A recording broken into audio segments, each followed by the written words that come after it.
convido a selar sua fé nos comentários, declarando com ousadia: Senhor, eu confio na tua provisão.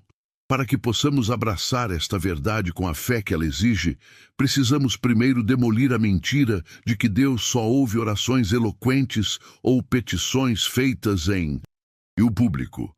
A nossa fé não se baseia na performance da nossa oração, mas na perfeição do nosso ouvinte. Deus não é um monarca distante que só pode ser alcançado através de protocolos rígidos. Ele é um Pai amoroso que inclina seus ouvidos não apenas para os nossos lábios, mas para o nosso coração. O Salmo 34, 17, 18 nos garante: os justos clamam, e o Senhor os ouve, e os livra de todas as suas angústias. Perto está o Senhor dos que têm o coração quebrantado e salva os contritos de espírito. Observe que a ênfase não está no volume do clamor, mas na condição do coração. Um coração quebrantado, um espírito contrito, gera um som que é irresistível para Deus. A história de Ana, em 1 Samuel capítulo 1, é um retrato perfeito disso. Atormentada por sua esterilidade e provocada por sua rival, Ana foi ao templo para orar. A Bíblia diz que ela, pois, com amargura de alma, orou ao Senhor e chorou abundantemente. Ela falava no seu coração, só se moviam os seus lábios, porém não se ouvia a sua voz. O sacerdote Eli, vendo-a, pensou que ela estava bêbada. Ele julgou pela aparência externa, mas Deus, que vê o coração, ouviu o grito silencioso de uma mulher desesperada e respondeu com o nascimento do profeta Samuel, uma porta de provisão que mudou a história de Israel. Sua oração silenciosa, seu choro no travesseiro, sua angústia que você não consegue verbalizar, Deus ouve. Ele não apenas ouve, ele valoriza esse tipo de oração, pois ela nasce não da formalidade, mas da total dependência. A segunda verdade que precisamos entender é que a resposta de Deus raramente vem na forma que esperamos. O seu ponto diz que ele está respondendo com uma porta que você nem imaginava. Isso é crucial. Nós, em nossa mente finita, tendemos a apresentar a Deus não apenas o nosso problema, mas também a solução que achamos ser a melhor. Senhor, eu preciso de provisão, então, por favor, me dê aquele emprego. Senhor, eu preciso de cura, então, por favor, faça com que este tratamento funcione. Nós projetamos uma porta específica e ficamos olhando para ela, esperando que ela se abra. Mas Deus, em sua soberania e criatividade infinita, opera em um plano superior. Isaías 55, 8, 9 nos lembra: porque os meus pensamentos não são os vossos pensamentos, nem os vossos caminhos os meus caminhos, diz o Senhor. Porque assim como os céus são mais altos do que a terra, assim são os meus caminhos mais altos do que os vossos caminhos, e os meus pensamentos mais altos do que os vossos pensamentos. Enquanto você está olhando para a porta da frente, Deus pode estar planejando abrir uma janela no telhado. Enquanto você está cavando em busca de água, Ele pode estar planejando fazer brotar uma fonte de uma rocha. A provisão dele para Elias não veio de um salário regular, mas de corvos que lhe traziam pão e carne. A provisão para pagar o imposto de Pedro não veio de um cofre, mas da boca de um peixe. A provisão de Deus é frequentemente inesperada para que não haja dúvida de sua origem. Ele escolhe caminhos que a lógica humana não pode traçar, para que, quando a bênção chegar, toda a glória seja dele, e não da nossa astúcia, dos nossos contatos ou do nosso planejamento. Portanto, pare de limitar Deus às suas próprias expectativas. Tire os olhos da porta que você acha que ele deveria abrir e comece a olhar para ele, o mestre das portas, com uma expectativa santa, sabendo que a solução dele será infinitamente mais criativa e gloriosa do que a sua. Finalmente, abrace a certeza de que a resposta já foi liberada no mundo espiritual. A dimensão celestial opera em um tempo diferente do nosso. A história de Daniel, no capítulo 10, nos dá um vislumbre fascinante dessa realidade. Daniel estava orando e jejuando por uma resposta por 21 dias. Quando o anjo Gabriel finalmente apareceu, ele disse algo espantoso. Daniel, não temas, porque desde o primeiro dia em que aplicaste o teu coração a compreender e a humilhar-te perante o teu Deus, são ouvidas as tuas palavras, e eu vim por causa das tuas palavras. A resposta foi liberada no céu no primeiro dia, mas houve uma batalha espiritual que atrasou sua manifestação na terra. Isso nos ensina que quando oramos de acordo com a vontade de Deus, a resposta é imediata na esfera celestial. O que experimentamos aqui é o tempo de trânsito, o tempo de batalha, o tempo de perseverança. A sua sensação de que a oração foi esquecida no céu é uma mentira do inimigo, projetada para fazer você parar de orar e duvidar da fidelidade de Deus. A verdade é que a sua bênção, a sua provisão, já tem o seu nome nela. Já foi despachada do trono da graça. E agora sua função não é mais a de petição, mas a de perseverança e expectativa.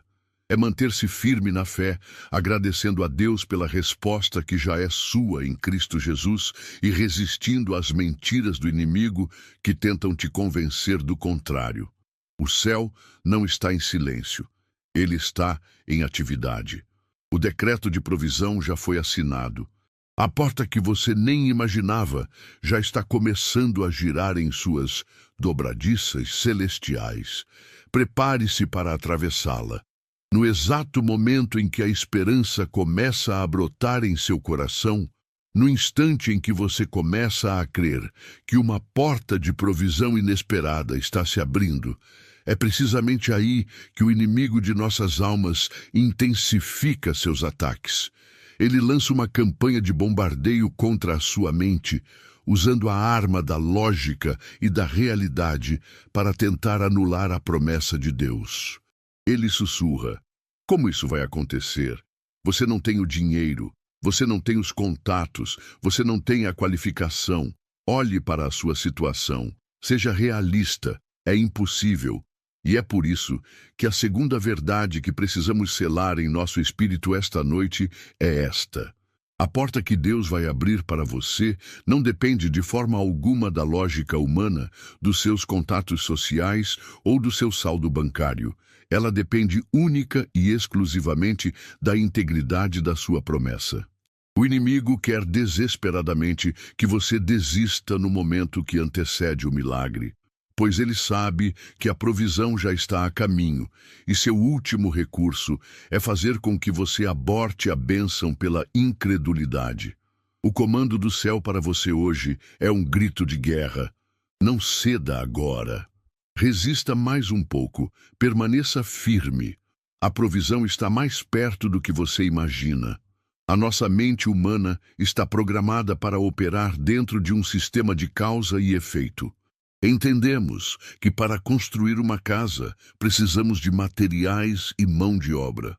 Para conseguir um emprego, precisamos de um currículo e de uma entrevista. Para obter um empréstimo, precisamos de crédito. Este é o sistema do mundo, e não há nada de errado com ele em si mesmo. Mas o reino de Deus opera sob um sistema superior, uma economia celestial que transcende a lógica terrena.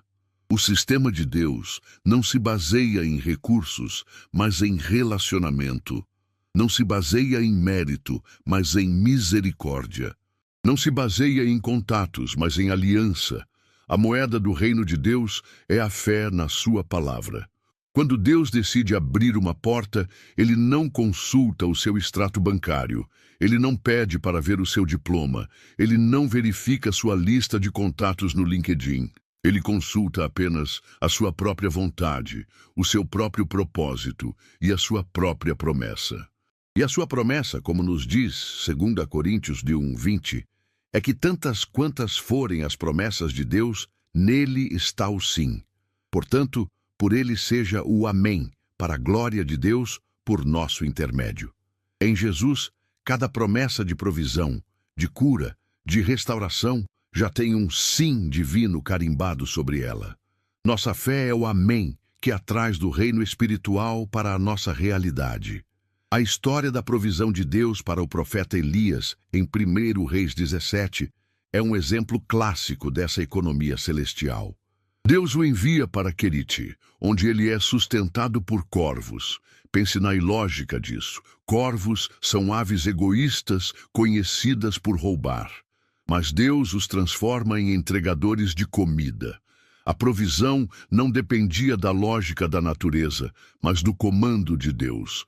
Depois, quando o ribeiro seca, Deus o envia a Sarepta, uma cidade fora de Israel, para ser sustentado por uma viúva. Pela lógica humana, isso é um absurdo. Em um tempo de fome severa, Deus o envia para a pessoa mais vulnerável da sociedade, uma viúva pobre e gentia. Ao chegar, Elias a encontra em uma situação desesperadora. Ela tem apenas um punhado de farinha e um pouco de azeite, o suficiente para uma última refeição para ela e seu filho, antes de morrerem de fome. A lógica diria, plano errado. Deus cometeu um engano. Mas Elias opera na frequência da promessa de Deus. Ele pede a ela que primeiro faça um bolo para ele. Um pedido ultrajante, a menos que seja respaldado por uma promessa divina. E a promessa veio. Porque assim diz o Senhor Deus de Israel: a farinha da panela não se acabará, e o azeite da botija não faltará, até ao dia em que o Senhor dê chuva sobre a terra. A mulher agiu em fé, obedeceu à palavra ilógica, e a provisão sobrenatural fluiu diariamente. A porta de provisão dela não foi aberta por uma boa colheita ou por um programa de governo. Foi aberta e mantida pela palavra falada de Deus. É precisamente neste ponto, quando somos chamados a agir em uma fé que desafia a lógica, que o inimigo lança seu ataque mais feroz. Ele sabe que a sua maior arma é a desistência. Ele sabe que se conseguir convencê-lo a duvidar da promessa, ele pode impedir que você dê o passo de obediência que libera o milagre. A estratégia dele é sempre a mesma: fazer você focar nas circunstâncias em vez de se fixar na promessa. Ele quer que você olhe para o tamanho dos gigantes e não para o tamanho de Deus. Ele quer que você olhe para a fúria da tempestade e não para o mestre da tempestade que está no barco com você. Ele quer que você olhe para o seu punhado de farinha e não para a promessa do Deus que multiplica. O momento que antecede o milagre é sempre o momento da maior tentação para desistir. É a hora mais escura antes do amanhecer. É a quarta vigília da noite, quando os discípulos, exaustos de remar contra o vento, estavam prestes a desfalecer. E foi então que Jesus veio andando sobre as águas. É quando a dor do parto é mais intensa que o bebê está prestes a nascer. Desistir nesse momento é a maior de todas as tragédias. O comando para nós é resista. Tiago 4:7 nos dá o plano de batalha. Sujeitai-vos, pois, a Deus, resisti ao diabo, e ele fugirá de vós. O que significa resistir? Não é lutar com nossas próprias forças. A primeira parte é a chave. Sujeitai-vos, pois, a Deus. Resistir começa com a rendição. É render nossa lógica, nossos medos, nossas dúvidas aos pés de Jesus. É dizer: Senhor, isto não faz sentido para mim, mas eu escolho confiar na tua palavra e não nos meus sentimentos ou na minha análise. Resistir é um ato de fé ativo. É continuar a orar quando você não sente nada. É continuar a dar graças pela provisão quando você só vê a falta. É continuar a falar a palavra de Deus em voz alta sobre a sua situação, recusando-se a concordar com as mentiras do inimigo. É se recusar a recuar do seu posto de fé. Você é um soldado na muralha, e seu trabalho é permanecer firme até que o reforço chegue. E a promessa é que ele chegará. A provisão que Deus tem para você não é uma possibilidade, é uma certeza. Ela foi comprada e paga pelo sangue de Jesus e garantida pela promessa do Pai. Não ceda agora. Não desista no último minuto. Sua perseverança neste momento de pressão é o ato final de fé que fará com que a porta se escancare diante de você. Há uma verdade gloriosa e cheia de esperança no coração do Evangelho. Quando Deus decide agir, não há obstáculo, humano ou demoníaco, que possa impedi-lo. A nossa estagnação, os nossos problemas crônicos, aquelas áreas de nossas vidas que parecem estar trancadas e enferrujadas há anos, não são páreo para a soberania do nosso Deus. As portas que foram fechadas pela crise econômica, pela traição, pela doença, pelo erro humano ou pela oposição espiritual, e que pareciam permanentemente seladas, podem e irão se abrir com uma única palavra vinda do trono de Deus. A mensagem do céu para você, que olha para uma situação que parece irremediavelmente emperrada, é esta: Deus não se esqueceu de você. Cada lágrima que você derramou naquela situação de aprisionamento não foi em vão. Cada oração que você fez, cada clamor do seu coração, foi uma semente lançada no solo do Espírito. E agora, o tempo da colheita está chegando. Mas não será uma colheita comum e previsível. Será uma colheita inesperada. Uma manifestação da graça de Deus tão surpreendente que restaurará não apenas a sua situação, mas também a sua alegria e a sua fé no Deus do impossível. Para compreendermos o poder de Deus para abrir portas trancadas, precisamos nos lembrar do poder inerente à sua palavra. O autor de Hebreus nos diz que a palavra de Deus é viva e eficaz, e mais penetrante do que espada alguma de dois gumes, e penetra até a divisão da alma e do espírito, e das juntas e medulas, e é apta para discernir os pensamentos e intenções do coração. Hebreus 4:12. A palavra de Deus não é uma coleção de letras mortas em uma página. Ela carrega em si mesma a vida e o poder criativo de Deus. Em Gênesis 1, o universo foi criado não por esforço, mas por decreto. Deus disse: haja luz, e a luz passou a existir. Sua palavra é performativa, ela realiza o que ela diz. E o profeta Isaías, no capítulo 55, versículo 11, nos dá esta garantia: assim será a minha palavra, que sair da minha boca. Ela não voltará para mim vazia, antes fará o que me apraz, e prosperará naquilo para que a enviei. Quando Deus libera uma palavra de promessa sobre a sua vida, essa palavra é como um míssil teleguiado. Ela pode enfrentar turbulência, pode enfrentar oposição, mas ela não será detida até que atinja seu alvo e cumpra o propósito para o qual foi enviada.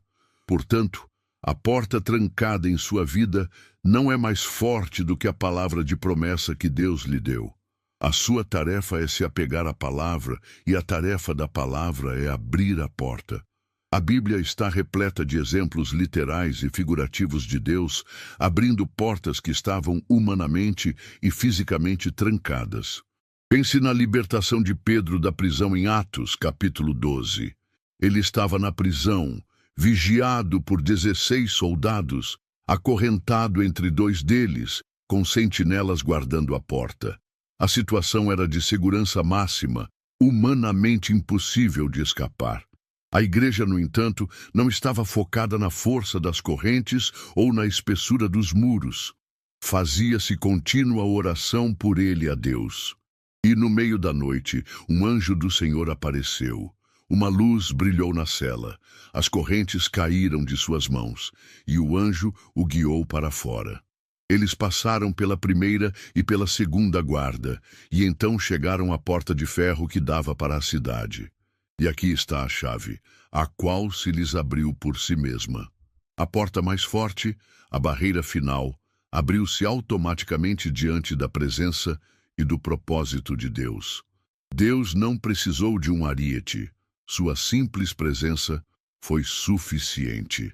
A porta que está trancada em sua vida, por mais forte e intransponível que pareça, se abrirá por si mesma quando o tempo de Deus para a sua libertação chegar. Mas o exemplo mais profundo de uma porta trancada sendo aberta é o de Lázaro, em João 11. Lázaro não estava apenas doente, ele estava morto. Há 4 dias. A porta de sua vida terrena estava fechada e a porta de seu túmulo estava selada com uma grande pedra.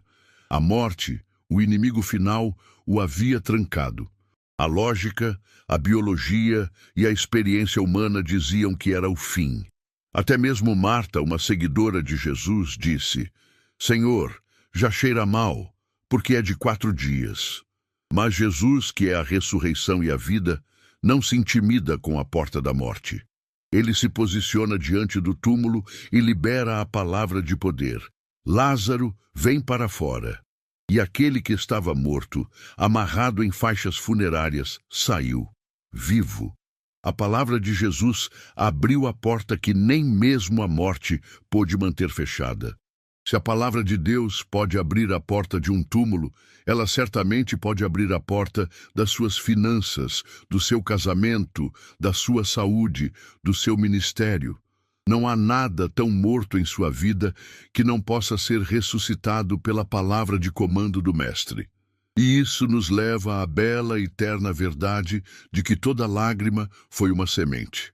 O Salmo 126, versículos 5 e 6, é uma das promessas mais preciosas para aqueles que estão em uma longa estação de espera e dor. Os que semeiam em lágrimas cegarão com alegria. Aquele que leva a preciosa semente, andando e chorando, voltará sem dúvida com alegria, trazendo consigo os seus molhos. Esta não é apenas uma poesia bonita, é um princípio agrícola e espiritual. As suas lágrimas, o seu choro, a sua dor na estação da espera não são desperdiçados por Deus. Cada oração feita com o coração partido, cada ato de fidelidade realizado em meio ao sofrimento é uma preciosa semente que você está lançando no solo do Espírito. Pode não parecer. Pode parecer que você está apenas sobrevivendo, apenas chorando. Mas espiritualmente você é um semeador. E a lei da semeadura e da colheita é infalível. E a promessa é que a colheita virá. E ela não será proporcional à semente, ela será abundante. Você semeou lágrimas, mas colherá molhos de alegria. A provisão inesperada que Deus está trazendo para a sua vida não é apenas uma solução para um problema, é a sua colheita. É a recompensa pela sua fidelidade na longa e dolorosa estação da semeadura. É Deus dizendo: eu vi cada lágrima, eu recolhi cada semente, e agora é tempo de alegria, é tempo de colher os feixes. Deus não se esqueceu de você. Ele estava apenas esperando o tempo certo da colheita. E a colheita será tão grande e inesperada que você esquecerá a dor da semeadura, inundado pela alegria da provisão de Deus. Quando Deus finalmente move sua mão e abre uma porta de provisão em nossas vidas, especialmente uma que parecia irremediavelmente trancada, nossa tendência humana inicial é focar no alívio imediato que ela traz. Se a porta é financeira, celebramos a capacidade de pagar as contas. Se é uma porta de cura, celebramos o fim da dor. Se é uma porta de reconciliação, celebramos o fim do conflito. E embora seja certo e bom celebrar a bênção em si, a sabedoria do reino nos convida a olhar para além do benefício imediato e a discernir o propósito divino por trás da provisão. A verdade é que a porta que Deus abre para você não será uma porta comum. Ela não é um evento isolado e aleatório. Ela carrega consigo um peso de glória e significado. Ela carrega propósito, carrega resposta e inaugura um novo tempo, uma nova estação sobre a sua vida. A provisão de Deus nunca vem apenas para suprir uma necessidade momentânea. Ela vem fundamentalmente para te reposicionar para a missão que Ele soberanamente confiou a você. Entender isso muda tudo, transforma nossa gratidão de um mero obrigado pelo presente para um comprometido sim, Senhor, para a missão. Vamos primeiro considerar que a porta aberta é uma resposta. Ela é a manifestação visível da conversa que você teve com Deus no secreto. Cada porta que Deus abre é um amém audível do céu às suas orações.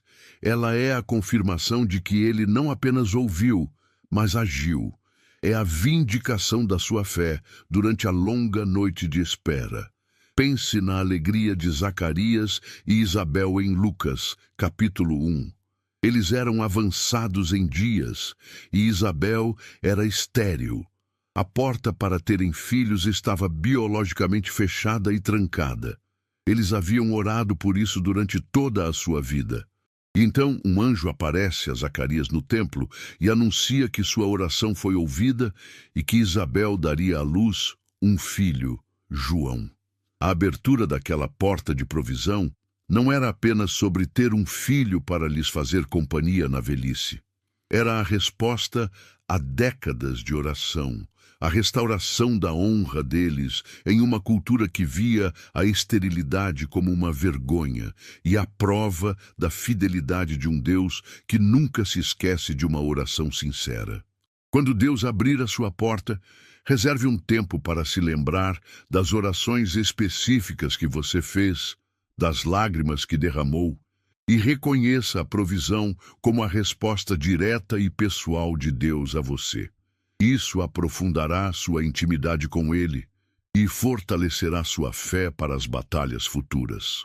A porta aberta é a prova de que Ele é um Deus que ouve e responde. Em segundo lugar, e mais profundamente, a porta que Deus abre sempre carrega propósito. Deus não investe suas bênçãos e milagres de forma aleatória. Cada ato de provisão é um movimento estratégico em seu grande tabuleiro de xadrez da redenção. Ele não o tira de uma situação apenas para seu conforto. Ele o posiciona em um novo lugar para o avanço do seu reino. A provisão não é o destino final. É o posto de abastecimento para a próxima etapa da jornada. A história da libertação de Israel do Egito é o exemplo macro disso. Deus os libertou da escravidão, uma porta de provisão e livramento monumental, mas o objetivo não era apenas deixá-los vagando felizes no deserto. O propósito era levá-los a uma terra prometida, para que pudessem ser uma nação santa, um povo sacerdotal, uma luz para as nações ao redor e a linhagem através da qual o Messias viria. A libertação tinha uma missão atrelada a ela. Da mesma forma, quando Deus lhe dá uma provisão financeira, não é apenas para que você possa ter uma vida mais confortável. É para que você possa se tornar um financiador mais generoso do reino, um abençoador de missionários, um socorro para os pobres. Quando Ele abre uma porta de cura em seu corpo, não é apenas para que você fique livre da dor. É para que você tenha mais anos e mais energia para servir a sua causa e para que sua vida se torne um testemunho do poder de cura de Jesus. Quando Ele restaura seu casamento, não é apenas para que vocês dois sejam felizes. É para que seu lar se torne um farol de esperança, um modelo do amor de Cristo pela Igreja, em um mundo onde as famílias estão se desintegrando. Portanto, quando a porta se abrir, a pergunta que devemos fazer não é o que eu posso desfrutar com isso, mas sim, Senhor, qual é a missão atrelada a esta provisão? Como esta bênção me capacita a te servir de forma mais eficaz? Esta mudança de mentalidade, de consumidor para mordomo, é um sinal de maturidade espiritual. A provisão de Deus é um investimento. Ele está investindo seus recursos em você e Ele espera um retorno para o seu reino. A parábola dos talentos em Mateus 25 nos ensina que seremos chamados a prestar contas do que fizemos com o que nos foi confiado. Aquele que recebeu 5 talentos e os negociou, gerando outros 5, ouviu as palavras: Bem está, servo bom e fiel. Sobre o pouco foste fiel, sobre muito te colocarei. Entra no gozo do teu Senhor.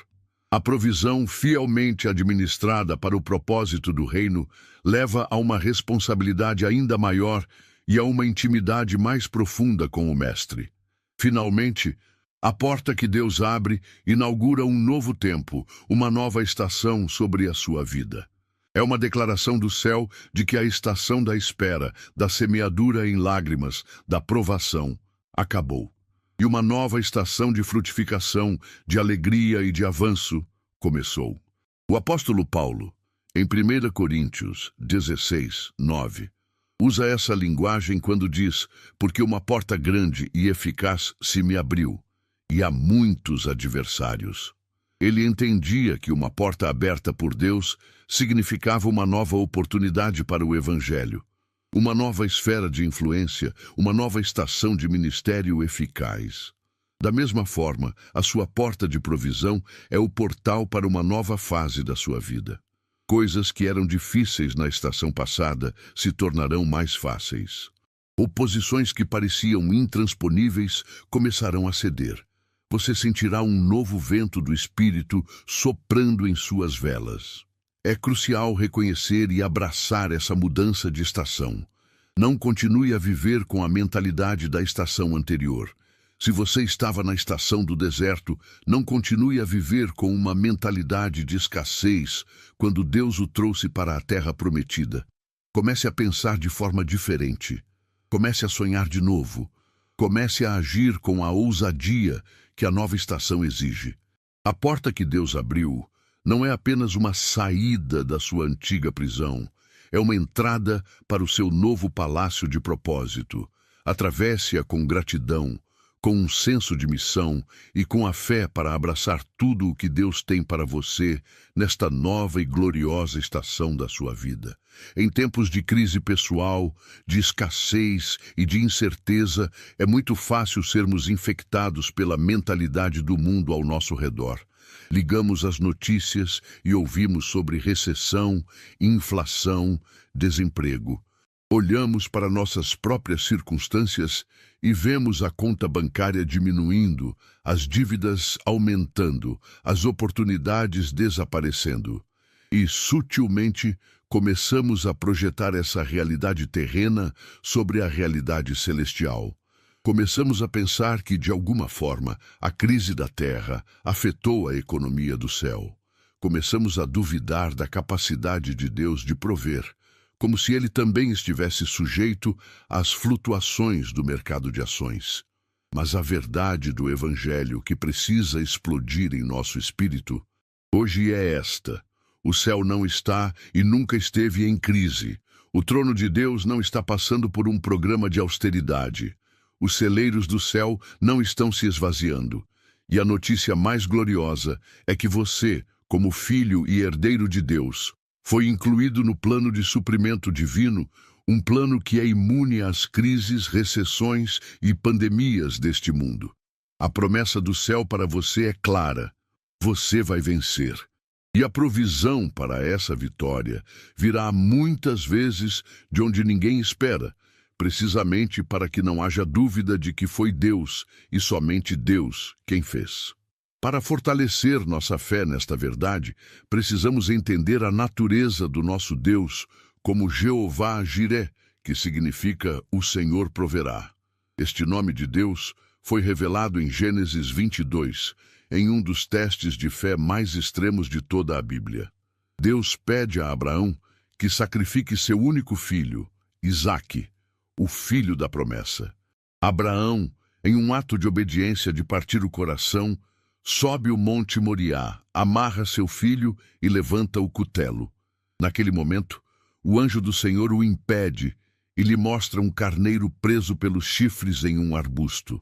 Abraão oferece o carneiro em lugar de seu filho e chama aquele lugar de Jeová Jiré. A lição profunda aqui é que Deus proveu o sacrifício. A provisão não veio dos recursos de Abraão. Ela apareceu inesperadamente no exato momento da necessidade. E esta história é uma sombra profética da nossa provisão suprema. Nós estávamos condenados, destinados ao sacrifício por causa do nosso pecado. Mas no Monte do Calvário, Deus proveu o seu próprio Filho, o Cordeiro de Deus, como o sacrifício em nosso lugar. Se Deus foi capaz de prover a solução para o nosso maior problema, o problema do pecado e da separação dele, ao custo da vida de seu próprio Filho, como podemos duvidar de sua capacidade e de seu desejo de prover para nossas necessidades menores, como finanças, saúde e relacionamentos? O apóstolo Paulo faz exatamente este argumento em Romanos 8:32. Aquele que nem mesmo a seu próprio Filho poupou, antes o entregou por todos nós, como nos não dará também com ele todas as coisas? A cruz é a garantia eterna de que o céu não está em crise. A maior despesa do céu já foi paga em nosso favor. Todas as outras provisões são secundárias e estão incluídas no pacote da salvação. Quando pertencemos a Cristo, somos retirados da economia falida deste mundo e enxertados na economia próspera do reino de Deus.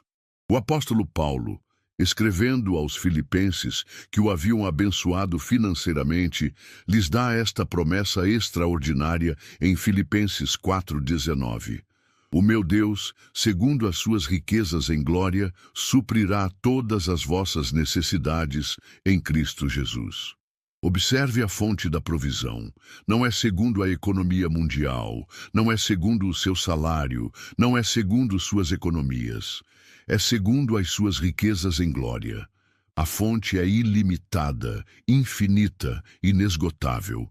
É como tentar esvaziar o oceano com um balde. Não importa quão grande seja a sua necessidade, ela é infinitamente menor do que as riquezas de Deus em glória. E o canal através do qual essa provisão flui é em Cristo Jesus. Nossa união com Cristo nos dá acesso legal a todos os recursos do céu. Nós não somos mendigos esperando por uma esmola. Somos filhos na casa do Pai, com acesso total à despensa da família. O problema é que muitos de nós vivemos como se fôssemos órfãos, tentando sobreviver com nossos próprios recursos, esquecendo que fomos incluídos no testamento do Rei do Universo.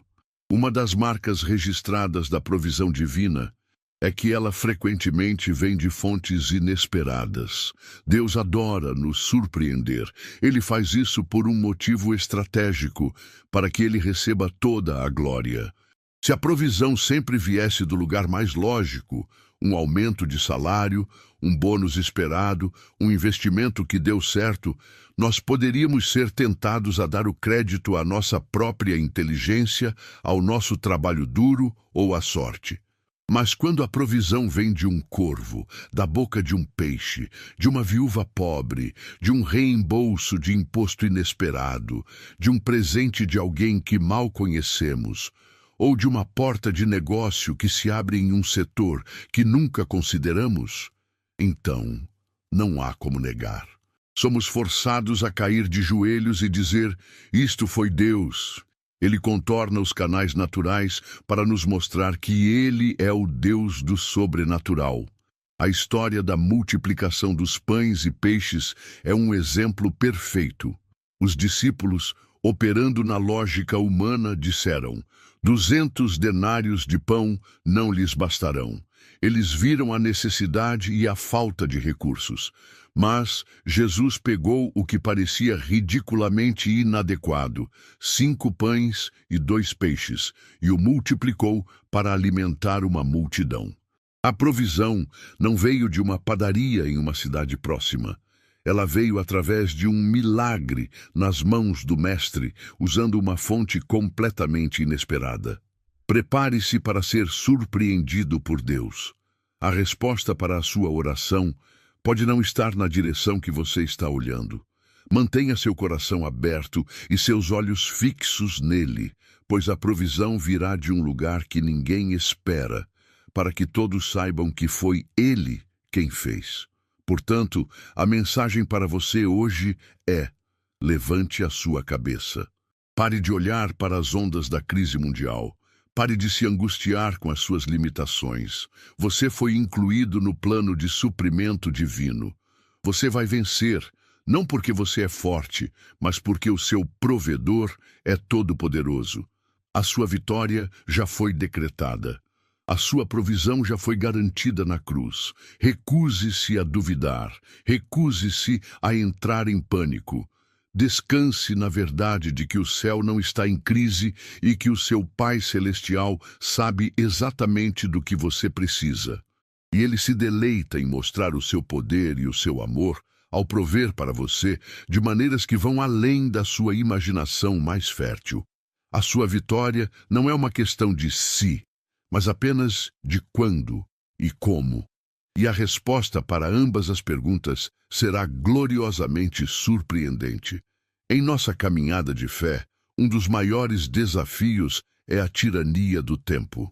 Nós vivemos em um mundo de imediatismo, onde estamos acostumados com resultados rápidos, com respostas instantâneas, com soluções em um clique. E quando confrontados com uma situação de necessidade ou de espera, nossa tendência é duvidar de que uma mudança rápida seja possível. Olhamos para o tamanho da nossa montanha de dívidas, para a profundidade da nossa ferida emocional, para os anos de estagnação em nossa carreira e concluímos que, se uma mudança vier, ela levará muito, muito tempo.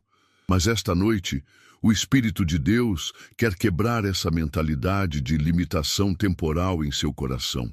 A verdade do reino é esta. Não duvide nem por um segundo do que Deus pode fazer em uma única noite. Existem portas que Ele abre enquanto você dorme. Existem situações que Ele vira de cabeça para baixo em um instante. A sua longa espera não dita a velocidade da intervenção de Deus. Ainda hoje, ainda esta noite, Deus pode alterar drasticamente a sua situação. E a promessa gloriosa da Escritura é que, quando Ele abre uma porta, absolutamente ninguém pode fechá-la. A Bíblia está repleta de exemplos de reviravoltas noturnas. Momentos em que a situação de uma pessoa ou de uma nação mudou drasticamente entre o pôr do sol e o nascer do sol. Pense na noite da Páscoa no Egito.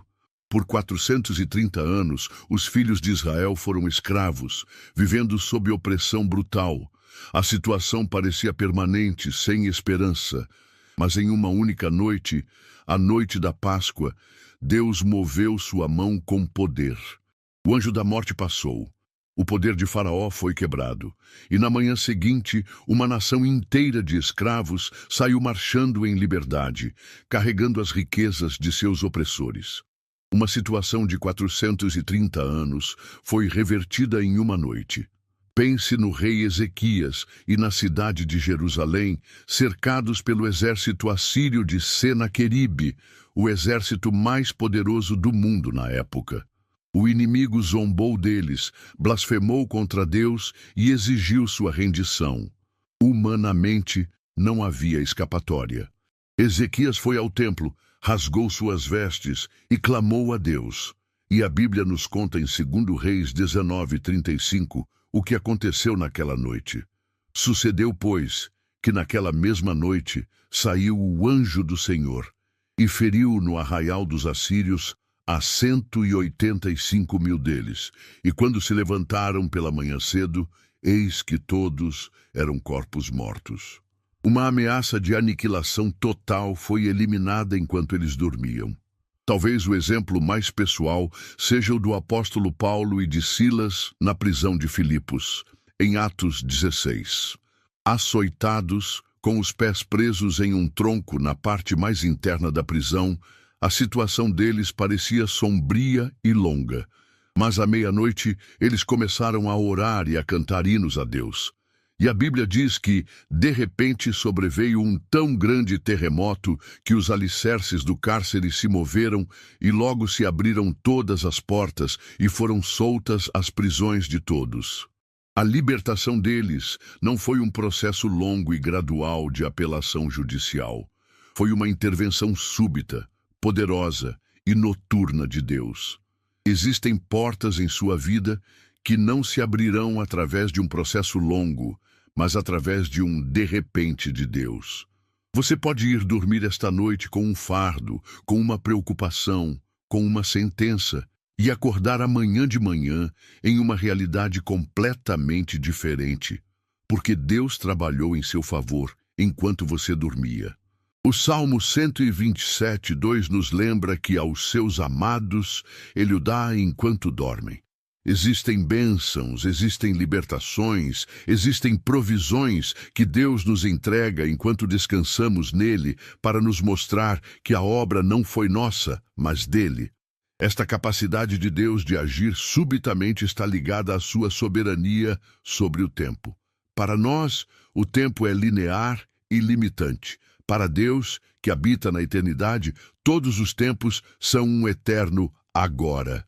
Ele pode intervir em nossa linha do tempo a qualquer momento que escolher. O que para nós é um problema de anos, para Ele pode ser resolvido em um instante.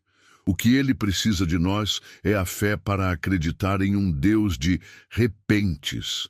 É a fé que não se prende ao passado, mas que vive em santa expectativa do que Ele pode fazer hoje. É a fé que, ao final de um dia difícil, não se entrega ao desespero, mas se entrega a Deus em oração, dizendo: Senhor, eu não sei como, mas eu sei que o Senhor pode mudar tudo esta noite. Eu entrego esta situação em tuas mãos e vou descansar na tua fidelidade. Esta é a fé que move o coração de Deus, e a promessa que sela esta verdade é uma das mais seguras de toda a Escritura, encontrada em Apocalipse 3, 7, 8, na carta à igreja de Filadélfia.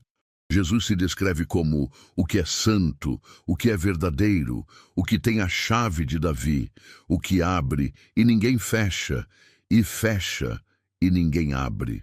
E então ele diz à igreja: Eis que diante de ti pus uma porta aberta, e ninguém a pode fechar. Quando o Deus soberano, o detentor de todas as chaves, decide abrir uma porta de provisão, de oportunidade, de ministério, de cura, para você, não há poder no inferno, não há circunstância na terra, não há opinião humana que possa fechá-la. O inimigo pode tentar, as pessoas podem se opor, as circunstâncias podem parecer desfavoráveis, mas eles estarão lutando uma batalha perdida. A porta que Deus abre permanece aberta, até que o propósito dele para aquela porta seja cumprido em sua vida. Esta verdade deve lhe dar uma ousadia e uma paz incríveis. Você não precisa lutar para manter a porta aberta. Você não precisa se preocupar se ela vai se fechar. Sua única tarefa é atravessá-la com fé, gratidão e obediência, sabendo que foi o Rei do Universo quem a abriu para você. Portanto, esta noite, descarte o seu relógio e o seu calendário. Pare de tentar calcular quanto tempo Deus levará para resolver o seu problema. Ele não está limitado pelas suas projeções. Ele é o Deus do de repente. Ele é o Deus que trabalha à noite. Ele é o Deus que abre portas que ninguém pode fechar. Entregue a Ele sua situação impossível. Entregue a Ele sua longa espera e vá descansar. Descanse na certeza de que, enquanto você dorme, o seu Deus está acordado e trabalhando. E você pode acordar amanhã de manhã para descobrir que a porta que você tanto esperava não está apenas destrancada, mas escancarada diante de você. E para mais mensagens como esta, que visam fortalecer sua fé no Deus do impossível, eu o convido a explorar nossa playlist completa, Reflexões da Bíblia, inspirado em Billy Graham. O link está disponível na descrição abaixo. Se esta mensagem incendiou uma nova esperança em seu coração, se ela o fez crer novamente no poder de Deus para agir subitamente em sua vida, por favor, inscreva-se em nosso canal, curta este vídeo e compartilhe-o com alguém que precisa desesperadamente ouvir que Deus pode mudar tudo em uma noite. E como um ato de fé profética, comente com expectativa aqui embaixo: Deus, eu creio no teu de repente. E agora, para selar esta fé em seu espírito, vamos orar. Pai, em nome de Jesus, nós te agradecemos porque tu não estás limitado pelo tempo, pela lógica ou pelas nossas circunstâncias. Nós nos arrependemos por todas as vezes que duvidamos do teu poder de agir rapidamente. Nós quebramos toda a mentalidade de demora e de limitação. E nós declaramos pela fé que cremos em um Deus de repentes, um Deus que trabalha à noite, um Deus que abre portas que ninguém pode fechar. Senhor, para cada pessoa que ouve esta oração, que está enfrentando uma porta trancada, nós pedimos por uma intervenção sobrenatural. Surpreende-nos, Pai. Vira a nossa situação de cabeça para baixo para a tua glória. E se há alguém aqui que nunca abriu a porta do seu coração para Jesus, este é o momento. Diga a ele: Senhor Jesus, eu abro a porta da minha vida para ti. Entra, perdoa os meus pecados e sê o meu Senhor e Salvador. Que a paz de saber que nosso futuro está nas mãos de um Deus tão poderoso inunde nossos corações nesta noite. Em nome de Jesus, amém. Contou como havia perdido tudo, emprego, saúde, até a própria fé, e como, por meio de um jejum de 5 dias, Deus abriu portas que ela nem sabia que existiam. Cláudio sentiu naquele instante que aquilo era para ele. Não um modelo, não uma fórmula, mas um convite. Naquela mesma noite, com o coração inquieto, Cláudio decidiu que começaria o seu próprio jejum. Não seria apenas uma abstinência de alimentos, mas uma entrega completa. 5 dias em que ele abriria mão do conforto para se alinhar ao céu. Ele sabia que precisava de respostas, mas, mais do que isso, precisava de direção. No primeiro dia, ele acordou antes do nascer do sol. Separou um tempo só para oração e leitura. Leu o Salmo 25 inteiro em voz alta, como se estivesse dizendo a Deus: guia-me, pois estou perdido. Durante o dia, ele sentiu dores de cabeça, fraqueza e até mesmo a voz do desânimo soprando que aquilo era loucura. Mas ele resistiu. À noite, anotou num caderno tudo o que sentia, como se estivesse escrevendo uma carta para o céu. No segundo dia, algo curioso aconteceu. Um antigo cliente, que não falava com ele há mais de 2 anos, ligou oferecendo um pequeno serviço de reforma. Não era muito, mas era o primeiro contrato depois de meses de portas fechadas. Cláudio chorou ao desligar o telefone. Era como se Deus estivesse dizendo: continue, eu estou ouvindo. Mas ele sabia que não era sobre dinheiro. Era sobre obediência, sobre quebrar estruturas internas. E foi então que ele começou a perceber algo diferente dentro de si. Aquele peso no peito estava mais leve, a angústia constante estava sendo empurrada para fora dia após dia, como se a luz estivesse invadindo cômodos fechados havia anos. O terceiro dia foi o mais difícil. Uma briga em casa, discussões acaloradas e uma vontade quase incontrolável de abandonar tudo. Mas naquele momento, em vez de responder à raiva, Cláudio se trancou no quarto e caiu de joelhos. Não havia palavras, só lágrimas. E naquele silêncio, Deus falou mais alto do que nunca. Foi como se ele dissesse: você está quebrando correntes invisíveis. É nesse ponto que muitos desistem. É nesse momento que o inimigo investe com força. Mas Cláudio estava decidido. Ele não jejuava por bênçãos, ele jejuava por transformação. E ele sabia que os maiores milagres não acontecem do lado de fora, mas dentro de nós. No quarto dia, a atmosfera mudou completamente. A esposa, que não participava de nada, acordou cedo e o acompanhou na oração. Ela não dizia uma palavra há dias sobre o que ele estava fazendo, mas naquele dia segurou a mão dele e sussurrou: posso orar com você? Cláudio não conteve as lágrimas. Era mais do que ele podia imaginar. O coração dela, que parecia frio, começava a derreter na presença de Deus. Quando chegou o 5º dia, Cláudio já não era o mesmo homem. Havia uma paz que ele não sentia havia anos. Não era sobre respostas visíveis, embora algumas já tivessem começado a acontecer. Era sobre o que ele se tornara durante aquele processo. Ele não terminou o jejum com promessas cumpridas, mas com a certeza de que algo se abriu, dentro e fora. E foi nesse último dia que um milagre inesperado aconteceu. Um empresário da região, conhecido por grandes obras públicas, o procurou com uma proposta de parceria. Ele não entendeu de onde viera aquele contato. O homem disse que alguém havia indicado Cláudio por causa de sua seriedade e que queria iniciar uma obra ainda naquele mês. Aquilo não era coincidência, era resposta, era colheita. Mas o que mais marcou Cláudio naquele quinto dia não foi o contrato, não foi o dinheiro, nem a chance de crescimento profissional. Foi a oração de reconciliação que ele fez com os filhos.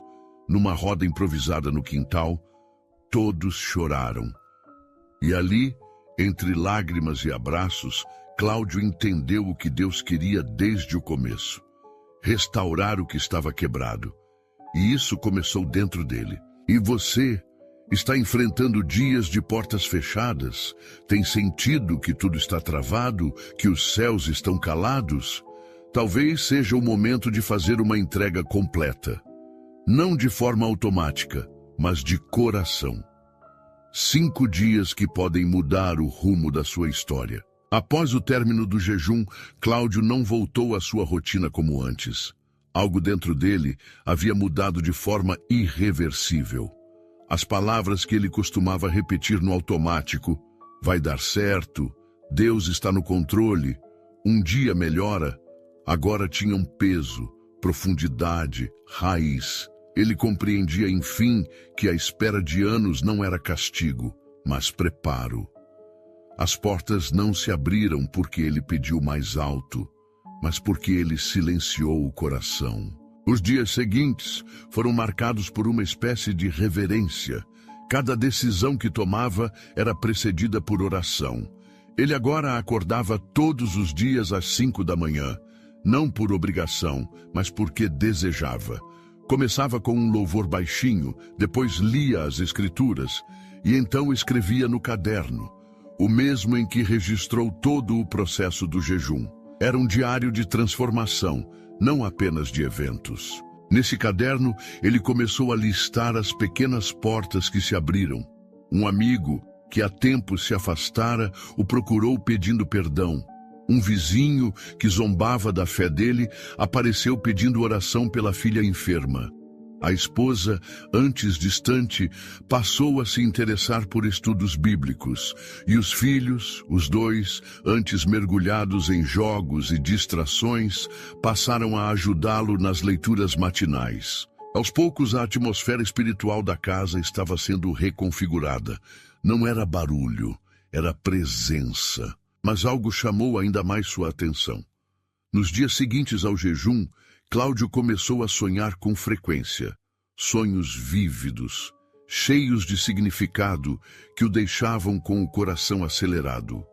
Num deles, ele via uma multidão num campo aberto, pessoas sentadas no chão, com rostos cansados e olhos famintos por esperança. Ele estava ali, não como pregador, mas como testemunha. E no sonho ele apenas dizia: foi no jejum que Deus me curou por dentro. E as pessoas choravam. Esses sonhos o inquietaram. Ele era mestre de obras, não pastor, nem missionário. Mas entendeu que a missão de restaurar vidas não está limitada a púlpitos. Começou então a compartilhar discretamente seu testemunho com colegas de trabalho, clientes, vizinhos. Não impunha nada, só contava o que viveu. E o que ele viu o surpreendeu. Muitos estavam famintos por algo real. Foi assim que surgiu a ideia de criar um pequeno grupo de oração semanal em casa. No início, eram apenas 4 pessoas. Depois, 12. Em 2 meses, já passavam de 30. Ele não fazia sermões. Ele acolhia, orava junto, ouvia. E sempre falava sobre os 5 dias que mudaram sua vida. Um por um, os presentes começaram a jejuar também, cada qual no seu ritmo com sua entrega, e testemunhos começaram a surgir de todos os lados. Portas se abrindo, vidas sendo curadas, relacionamentos restaurados. O que começou como uma experiência solitária, agora virava um movimento de fé. Nesse momento, é impossível não parar e refletir com você que está assistindo. Quando foi a última vez que você se separou de tudo para ouvir apenas a voz de Deus? Talvez você esteja aqui assistindo até agora porque sente esse mesmo vazio que Cláudio sentia antes de tudo mudar. Ou talvez você já esteja no meio do processo, firme em sua caminhada, mas precisando de um último empurrão. E se for com você que Deus quer fazer algo novo? Não importa se você nunca jejuou antes, não importa se você se considera fraco, falho ou pequeno, Deus sempre começa pelos que menos se acham prontos. Então, por que não dar esse primeiro passo? Agora, se esse vídeo já tocou seu coração de alguma forma, deixa eu te pedir uma coisa simples: se inscreve no canal.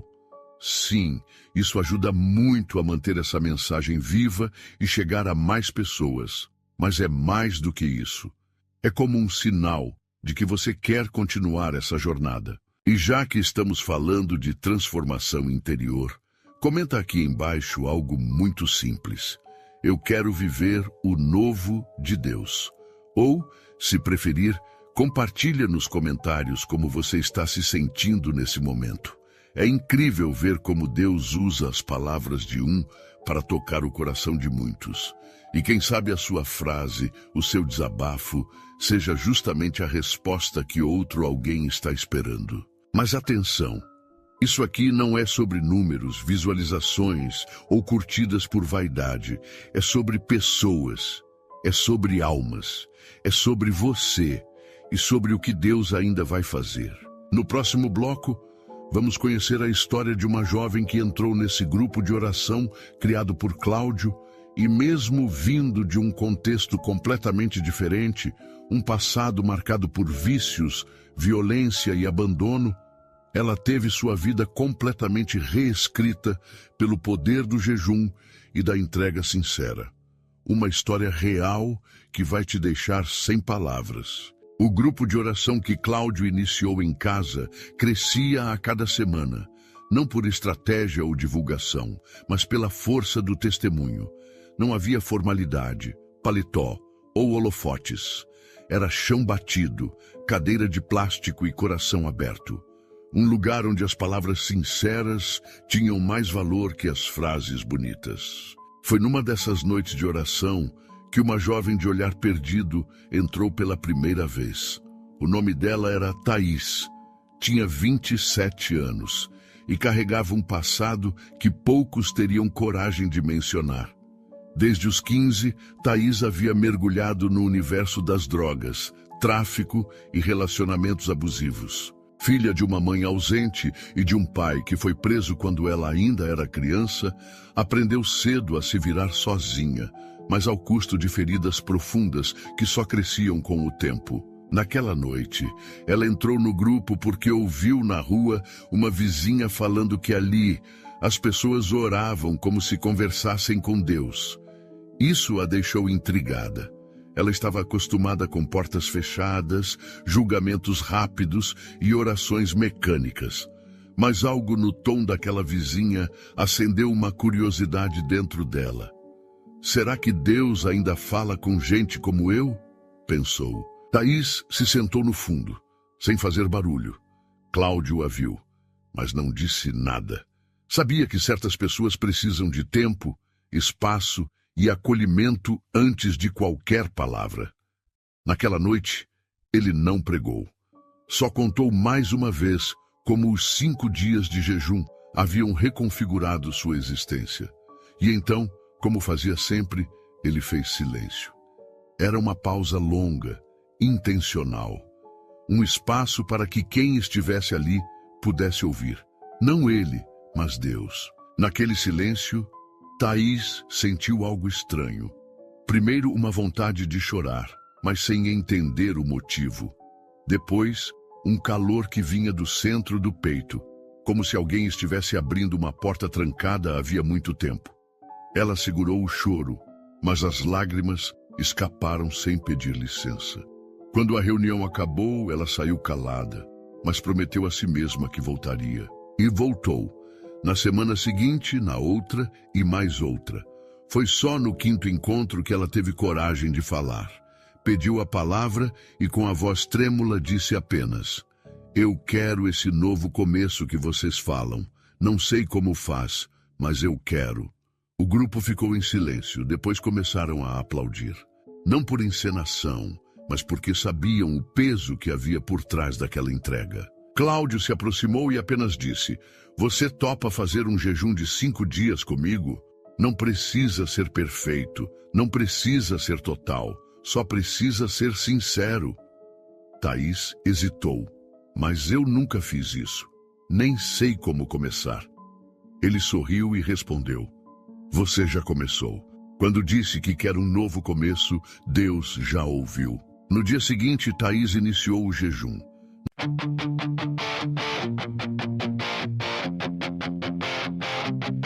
I hit the ground, but not the end. Dust on my shoes, I stand again. They drew the rules, I crossed the lines. Every scar just proves I tried. They said slow down, know your place.